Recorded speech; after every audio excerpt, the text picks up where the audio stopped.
Walbrook and Westbourne. In today's English lesson, we are going to be thinking about publishing and performing our piece of work that we have been working on for the last 2 weeks. Over the past few weeks, we have been thinking about the fable of the lion and the mouse. We learned lots of fables and we ended up innovating our own version and creating a new story of our own. By now, you should have written up your entire innovated version of the fable, The Lion and the Mouse. Now, from here, you need to edit it. You're just thinking about all the things that you can do to make that work better. This could be to do with your handwriting, spelling mistakes maybe, missed punctuation. When we're writing, we're often really focused in getting the words down that we sometimes forget some of the really basic things that we learn in reception and year 1, like capital letters, full stops, letter formation the right way. So when we edit our work, that's our time to slow down, to read everything back carefully, and to make sure that this version of work is perfect. This stage of the writing process is called proofreading. It's important to read back our writing carefully. When you're writing, it's very easy to miss out a word maybe, and that can stop the sentence from making sense completely.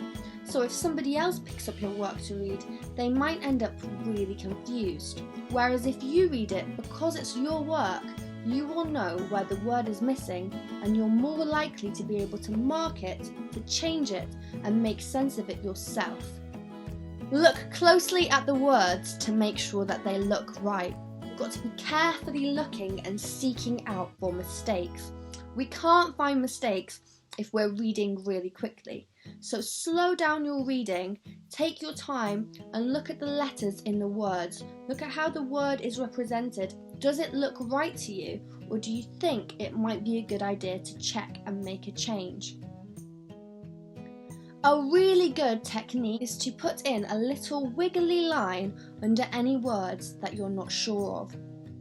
Now this way you can go back and check this afterwards.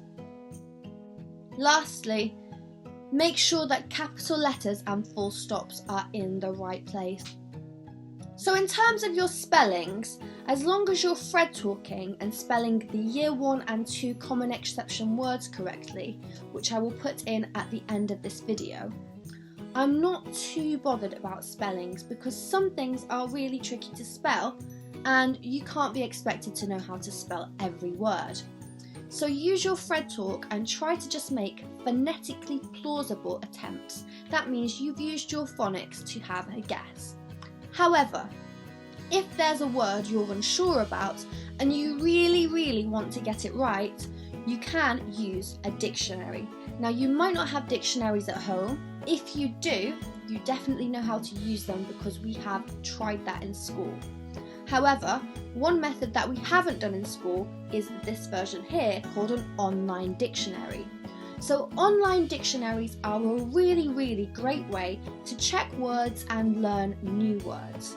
I'm going to show you how I did that just using my tablet, and I've screen recorded so you can see all the steps that I took from going into Google and searching to finding a word. So I'm going to put that into this video now so you can have a little look at how to use an online dictionary if you would like to. Now when using websites such as this one, it's a really good idea to make sure that you have an adult's permission first before you do it. So please could you make sure that you ask your parent or guardians at home if it's okay for you to use this website first before you go on anything. So I'm using Junior Safe Search, and when I've got that, I'm typing in Children's Online Dictionary.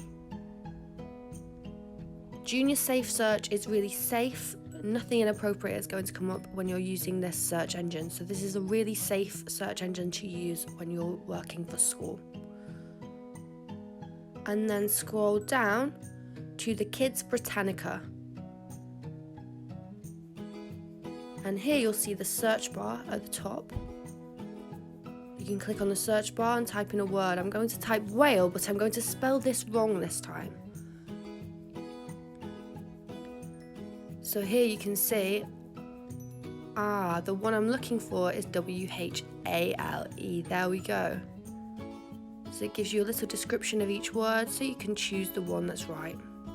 So please check with an adult first if it's okay for you to use this website, and if it is, you now know how to use it.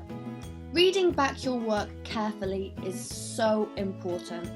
Take your time to read each individual word carefully. Check your spellings. Check if you've missed any words out. So one of the key things to check is your punctuation. We explored punctuation a bit earlier this week. We thought about the types of punctuation that we needed to use in this text. Commas, full stops, exclamation marks, maybe question marks, and also our speech marks or inverted commas. You should be familiar with using capital letters and full stops consistently in your work, but sometimes it's really easy to make mistakes when we get into the flow of writing. So please make sure that you use this time now to check that there are no missing capital letters or full stops and that they're all in the right place. Are the commas in the correct place, and is the punctuation in your speech correct too? When we're thinking about punctuation for speech, here are the general rules. So each new character's speech should start on a new line. Check your work now. Does each character's speech start on a new line? Is the speech opened with speech marks? Does each line of speech start with a capital letter? And does the line of speech end with a comma, exclamation mark, or question mark? Have you used a reporting clause at the end of your speech? So that's things like replied, or shouted, or said. And have you remembered to use a full stop after the reporting clause? So, stop, shouted Mum. Full stop would go at the end of Mum. I've got some work here that's got some mistakes in it. There's some spelling mistakes, there's some punctuation mistakes. I wonder if you can read my sentence and fix them for me. So write this sentence down and see if you can have a go at fixing my spellings, fixing my mistakes. A whale sleep in the ocean, his great head resting on his flippers. Does it look right?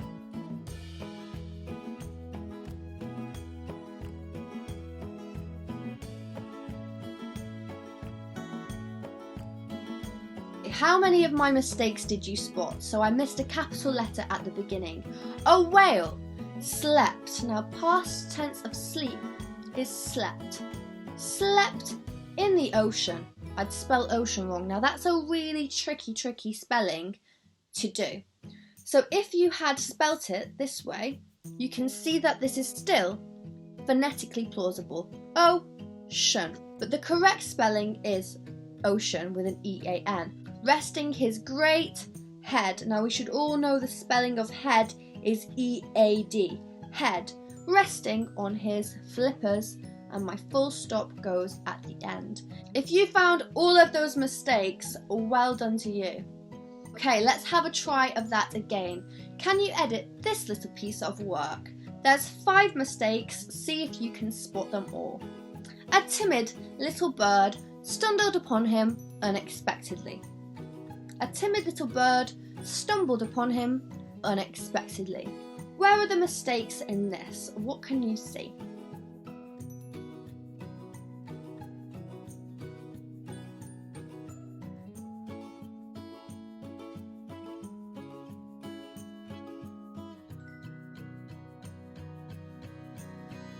So how many of my mistakes did you manage to find?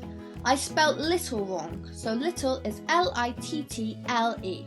A little bird stumbled upon him. The stumbled should be spelt L-E-D. Stumbled.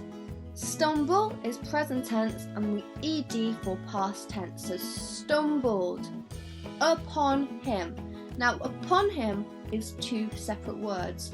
Upon is our positional language on top of him, upon him.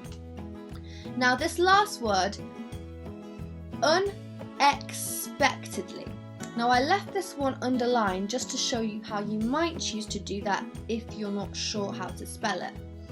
But we can thread even long words like this. So let's thread talk the word unexpectedly and see if that's a bit easier for us to spell. Un, un, ex, peck, unexpectedly, unexpectedly. Do you think you could have a go at spelling that? Unexpectedly. It's much easier when you thread it than if you just try to write that word straight away. So to help you with your editing, I'm going to put some spelling lists at the end of the video for you to look at.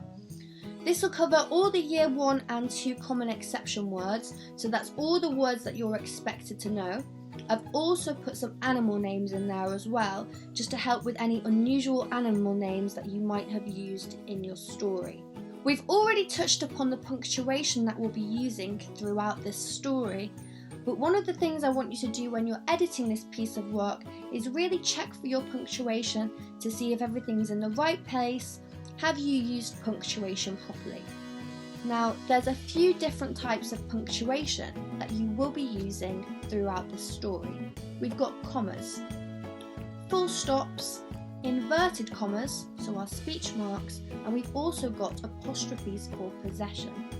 We've talked a lot about how each one of these are used through the week, so I want you to check your work and see, are you using this properly? Your task for today is to edit your piece of work that you've been working on this week.